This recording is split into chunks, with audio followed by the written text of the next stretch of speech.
যাওয়া প্রত্যাশিত জিনিস কি আর পাওয়া যায় ভাই? সরকারের কাছে কি, পরিবারের কাছে পায় না মানুষের সরকারের কাছে আর কি পাবে? সরকার তো সরকারই। একসময় কর্মসূত্রে যে মানুষটি ঘুরে বেড়াতেন দেশ বিদেশ, পবিত্র কাবা জিয়ারতের মুহূর্তটিকে ধরে রাখতে মোবাইলে করছিলেন ভিডিও, আজ সেই মানুষটি একটি দুটি নয়, চারটি কঠিন রোগে পঙ্গু। তার নাম আসিফ লিটন। বসবাস করেন ঢাকার মিরপুরে। প্রচন্ড ব্যথা, প্রত্যেকটা জয়েন্টে শরীরে ব্যথা। হাইট এবং ওয়েট অনেক লস হয়ে গেছে। হাইট কমে গেছে প্রায় 5 ইঞ্চি, ওয়েট কমে গেছে 26-27 কেজি। ইনকাম তো করতে নাই, ঠিক আছে। মেরুদণ্ড, কোমর ও হাঁটুর হাড় ক্ষয়ে যেতে যেতে তার জীবনের উচ্চতাও কমে গেছে 5 ইঞ্চি। সব শক্তি শেষ, এমনকি পা দুটিও শরীরের ভার আর বইতে পারছে না।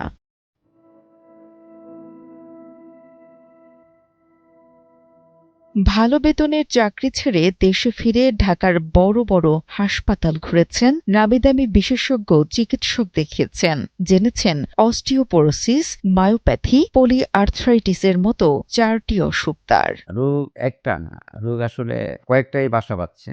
তার মধ্যে মেন হলো অস্টিওপোরোসিস। মায়োপ্যাথি বলছে কোন ডাক্তারে, আবার কোন ডাক্তারে বলছে পলিআর্থ্রাইটিস। বাংলাদেশের বড় একজন নিউরোমেডিসিন ডাক্তার, যে চিনেন কিনা যায় না, নাম জানেন, দিন মোহাম্মদ, নিউরোলজিস্ট, উনি বলছে পলিআর্থ্রাইটিস। আরেকজন ডাক্তার অর্থোপেডিক্সের, সেও বড় ডাক্তার, SM সালেক তালুকার, ওই বলছে মায়োপ্যাথি। মোমেন খান নিউরোমেডিসিন, উনি বলছেন না, ঠিক আছে, টেস্টে আসছে, রিপোর্টে আসছে অস্টিওপোরোসিস।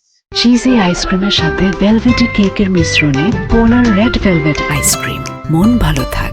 এতগুলো অসুখ সব একসাথে গোপনে বেড়ে উঠছে শরীরের ভেতর। ঢাকায় এত উন্নত চিকিৎসা ব্যবস্থা থাকলেও সার্জারি করাতে পারেননি লিটন। বিমানে উড়ে বেড়ানো লিটনের পৃথিবী এখন রাজধানীর এক অন্ধকার বাসা। বিশ্ববিদ্যালয়ে পড়ুয়া মেয়ের টিউশনি দিয়েই বাসা ভাড়া 7,000 টাকার ওষুধ।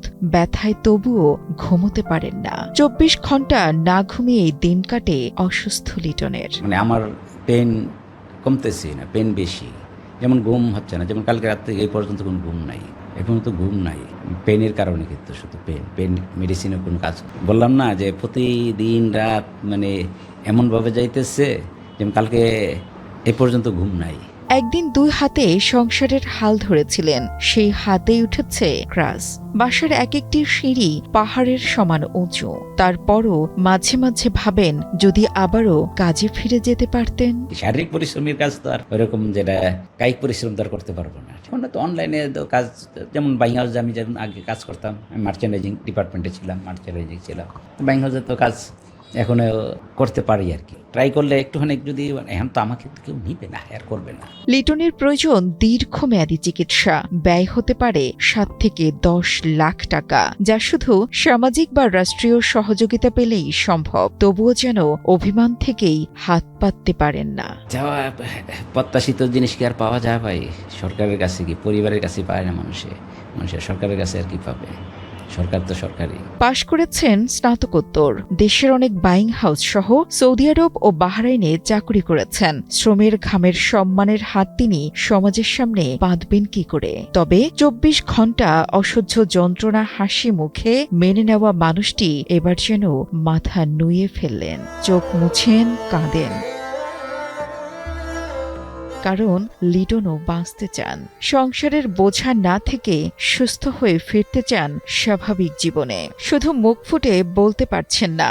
যদি কোনো সহৃদয় ব্যক্তি কিংবা কোনো প্রতিষ্ঠান পাশে দাঁড়ায়, উচ্চশিক্ষিত, আত্মসম্মানবোধ সম্পন্ন এই মানুষটি নিজেকে হয়তো আবার ফিরে পাবেন। লিটনকে সাহায্য করতে চাইলে যোগাযোগ করতে পারেন কালের কণ্ঠের সাথে। আপনাদের একটু সাহায্য, সহযোগিতায় বদলাতে পারে অসুস্থ এই মানুষটির ভাগ্য।